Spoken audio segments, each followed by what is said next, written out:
New Zealand's Maori king has died at the age of 69. King Tūheitia had been in hospital recovering from heart surgery. Tūheitia Pōtatau Te Wherowhero VII was never meant to be the Māori king. Yet, in a twist of destiny, he took the mantle and carved out a legacy that even his legendary mother, Te Arikinui Dame Te Atairangikaahu, would nod at with pride. In August 2024, surrounded by the warmth and love of his family, his wife Makau Ariki and their children, Whatumoana, Korotangi and Ngawai Hono i te pō, the seventh in line of Pōtatau Te Wherowhero bid farewell to his world. He was 69 just days after celebrating his 18th Koroneihana. The kingitanga, a movement founded in 1858, may not be embraced by every iwi across Aotearoa, but the mana, the mana that comes with the kingitanga's office is undeniable. It's a force, a presence that commands respect even from those who walk different paths. But Tūheitia's ascent to the throne was never in the plan. It's eerily reminiscent of Francis King Louis XVI or even George Washington, figures who were thrust into leadership roles, not by choice, but by circumstance. Did Tūheitia ever feel the weight of a crown that wasn't supposed to be his? By turning up, we have sent a strong message, and that the message has been heard around the world. Tūheitia Paki's rise to the Māori throne was both sudden and steeped in tradition. On August 21, 2006, the day of his mother's, Te Arikinui Dame Te Atairangikaahu's tangihanga, Tūheitia was announced as her successor and crowned the new Māori king. The timing was poignant, a moment of both mourning and the continuation of a legacy. Born as the eldest son to Whatumoana Paki and Dame Tiata, who married in 1952, Tūheitia had a background that was far removed from the royal spotlight he would eventually step into. He was educated at Rakamanga School in Huntly, Southall School in Hamilton, and St Stephen's College in southern Auckland, where he likely led a life not too different from other young men of his time. His upbringing was shared with 5 sisters: Hini Katipa, Tōmairangi Paki, Mahiki Tiao Paki, Kiki Solomon, and Manoa Clarkson, and one brother, Maharaya Paki. Tūheitia's personal life is also reflected a deep connection to tradition and family. He married Te Atawhai, who holds the title Makau Ariki, and together they raised 3 children, Whatumoana, Korotangi, and Ngawai Hono i te pō. His reign was particularly significant for the Tainui people, who are not only one of the largest iwi in Aotearoa, but also the tribe which the Māori monarchy draws its lineage. The connection between Tainui and the kingitanga is profound, with the movement itself emerging from the struggles and the aspirations of the Tainui in the mid-19th century.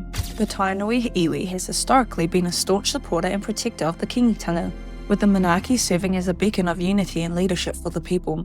In his early years, Tūheitia attended hundreds of events every year, nationally and internationally. He was patron to several key organisations, including Te Matatini, the largest multicultural festival in the world, and Kirikiri Ro Marae, a large urban marae in Hamilton that has frequently received international dignitaries, foreign diplomats, members of other royal families, and members of governments.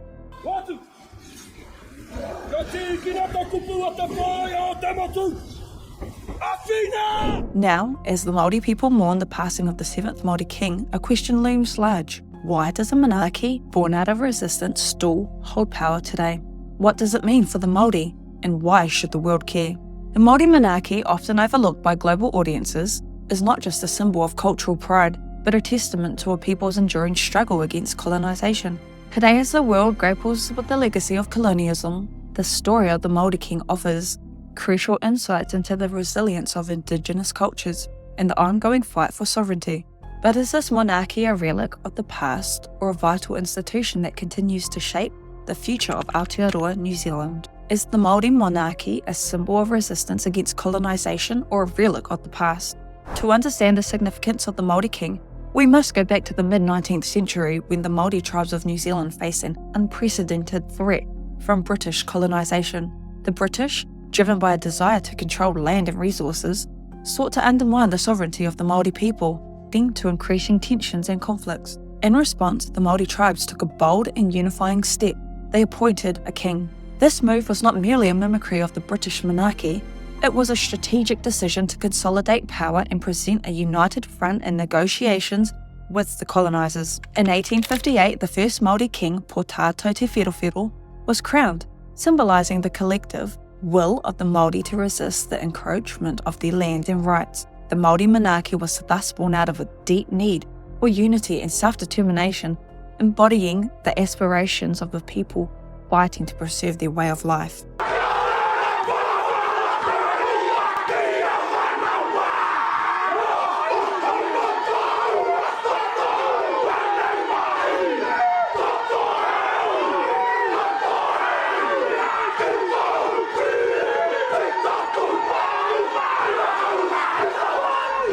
But over 160 years later, one might ask, does the Māori king still wield the same influence? Or has the situation become merely a ceremonial role?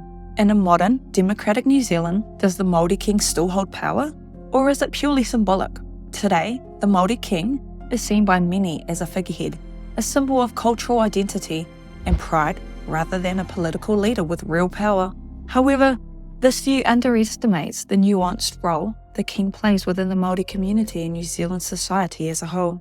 The Māori monarchy continues to be a unifying force for many Māori, providing spiritual leadership and serving as a custodian of Māori customs and traditions. The king is involved in various social and cultural initiatives, advocating for the rights of Māori people and fostering unity among the diverse iwi. In an era where Indigenous rights and recognition are increasingly in the spotlight, the Māori king remains a crucial figure in the ongoing dialogue about Māori sovereignty and self-determination. However, opinions differ. Some argue that the monarchy's relevance has diminished in the face of New Zealand's evolving political landscape, where democratic institutions and legal frameworks provide more concrete avenues for Māori representations and rights. Others see the king as a vital cultural anchor, preserving the Māori identity in a rapidly changing world. This duality raises the question, is the Māori king a symbol of the past or a beacon of the future? The haka, the waiata, after each kai kōrero, the number that would come up to support their speaker, the maraeatea was full. There was no room anywhere across the entire marae. Are the traditions surrounding the Māori monarchy merely ceremonial, or do they hold deeper, untold meanings? The recent funeral of the 7th Māori king was a powerful reminder of the rich tapestry of customs and traditions that surround the Māori monarchy. For many outsiders, these rituals might appear as mere ceremonial acts, but for the Māori, each element is imbued with profound cultural significance. The wearing of black, the chants, the weeping, and the communal gatherings are not just expressions of grief, but are deeply rooted in the Māori worldview. For instance, the colour black is traditionally associated with the death and mourning, but it also represents the concept of te pō, the night, a sacred time of reflection and connection with the ancestors. The rituals performed during the funerals, such as the laying of the body in a state, allow the community to pay their respects and reaffirm their connection to the king as a spiritual and cultural leader.